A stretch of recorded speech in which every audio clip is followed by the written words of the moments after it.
Hi guys! I think we can all agree that we are all here to become fluent in English, or at least very communicative in English, to be kind of relaxed speaker, to be able to talk to anyone, to be able to discuss anything, and to do it with ease.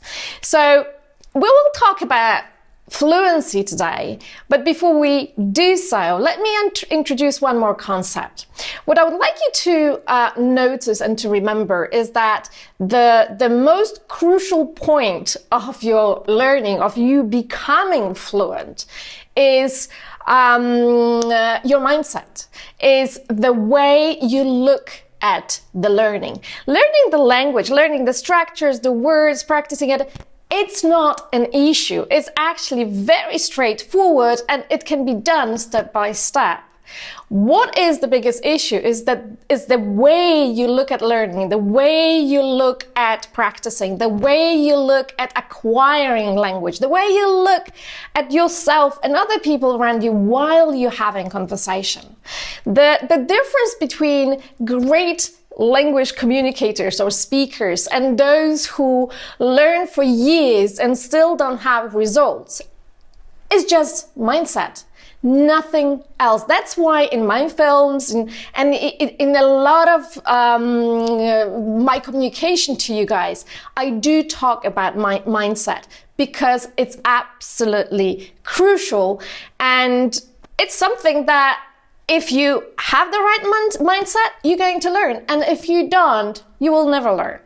So let's talk about what it means to become fluent. And let's talk about what kind of mindset we need to have in order to get there, right? So first of all, we need to remember that language consists of words and phrases.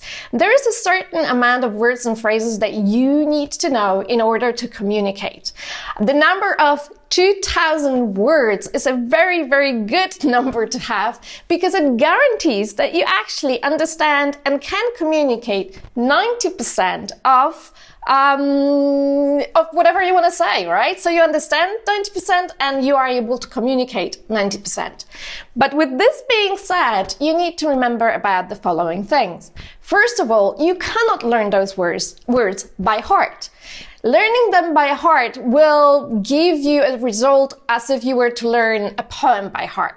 You can't actually use it. You cannot functionally use it in communication. In order to use those words and learn those words well, you need to practice them in communication itself, and you need to be continuously producing your own sentences using new vocabulary aloud on everyday basis.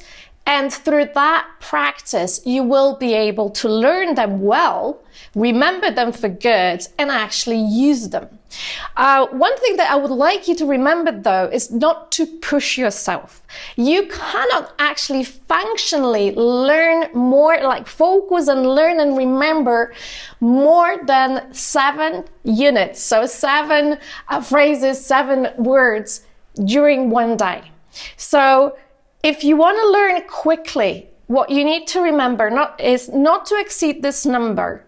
And you need to remember how often to repeat those words. We need to remember that every new phrase needs to be repeated within the next couple of minutes after you heard it. And then you need to come back to it about 90 minutes later, because that's how long the language is stored, the new language is stored in your brain. And then you need to keep on coming back to it and keep on repeating it as often as possible on everyday basis. Just randomly, a minute here, a minute there, but do it aloud and keep on adding the words. So today you have 7, tomorrow you're going to repeat this 7 and add another 4 or 5 or 7, depending on how much you actually remembered.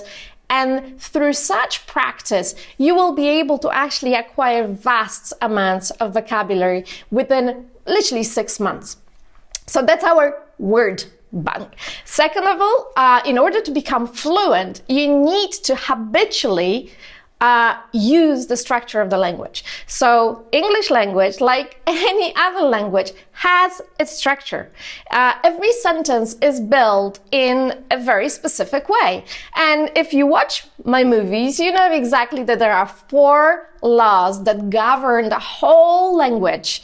And if you know these 4 laws, you can apply them in any tense or in any structure. So if you know the 4 laws, if you know the structure of a language, if you know how to change a verb in a sentence, which is the only part that changes in English, as you know, then if you keep on practicing it every day, it will soon become a habit.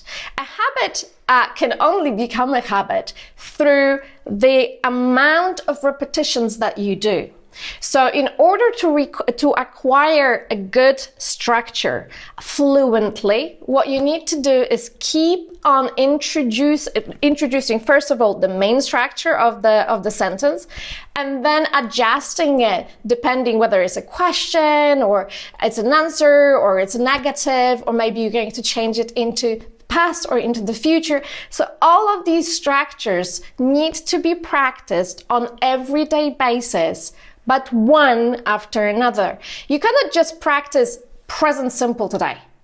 Or you cannot just practice, future today. You need to consider the fact that language consists of many elements within the present simple, many elements within the future tenses, many elements within the ways we can express futures. And each of these elements need to be practiced habitually, daily, to actually make sure that it does become a habit. Because the moment you stop focusing on the structure of a language, the moment you gain that certainty that that you're doing it well, that's the moment when the fluency comes. That's the moment when you stop wondering about being correct. And this brings me to the point number 3 of fluency. So a person that speaks fluent English is a person that makes mistakes, right? We all make mistakes. We all make mistakes even in our original native language.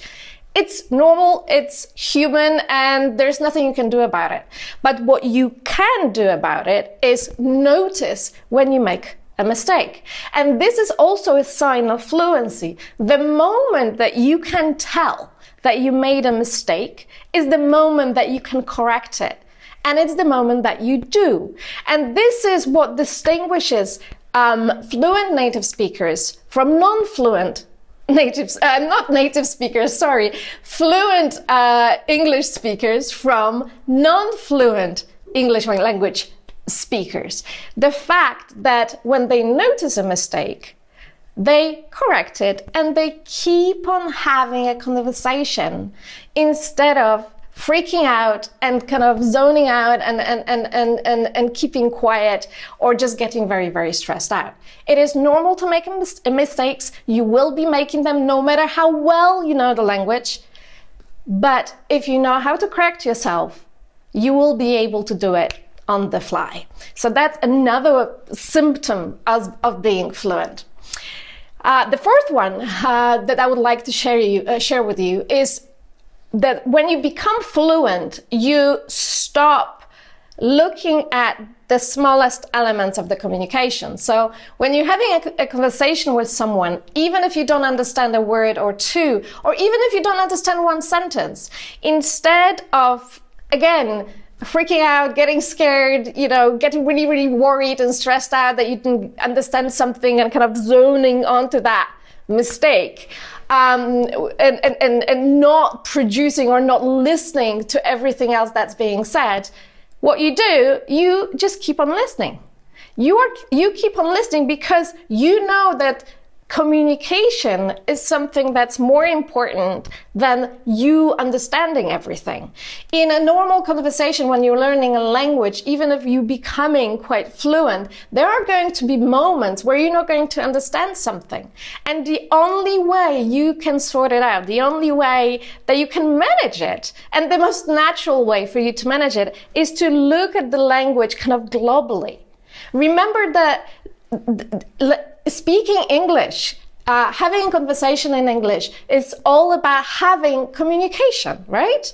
It's all about communicating. It's not about listening to individual elements. It's not about understanding everything. It's literally about retrieving, just taking this meaning, right, from the general understanding of what was being said. On top of it, I have to share with you a secret as well. This is the best way to learn, because our brain learns from experience. It learns from understanding something from the context. That's why I keep on saying, do not translate words, because it's useless. It doesn't work for our brain. But if you are in a communication with someone and they are using phrases and words and they're communicating something with you and you do not understand certain words, your brain will recognize it as a new new word, will try to create meaning from general understanding. And the next time you're going to hear this word, most possibly you're going to know what it means.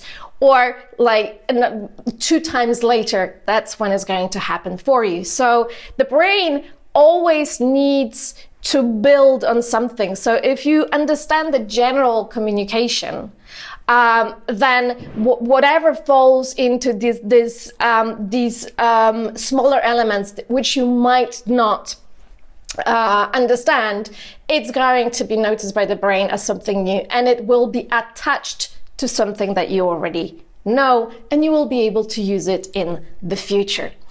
And the last point, I think point number 5 of fluency, is laughing at your own mistakes and not pretending that we are somebody else. What do I mean by this? You know, when we speak English, we all need to understand that we pronounce like we pronounce, we make mistakes like we make mistakes. It is normal, it's okay. The way we speak is okay, the way we pronounce, it's okay. The mistakes that we make are okay. And we do not have to overpronounce, over-try, pretend that, I don't know, we can pronounce like a native speaker. We are not native speakers. We will never be native speakers. We will be making our own mistakes, and they're okay. The way you speak English is your way of speaking English. And this is the best way for you to speak English. So always remember to be just yourself, right? Like, I know that you practice, and during the time that you practice at home, okay, just focus, give your 100% practice and try to do your best.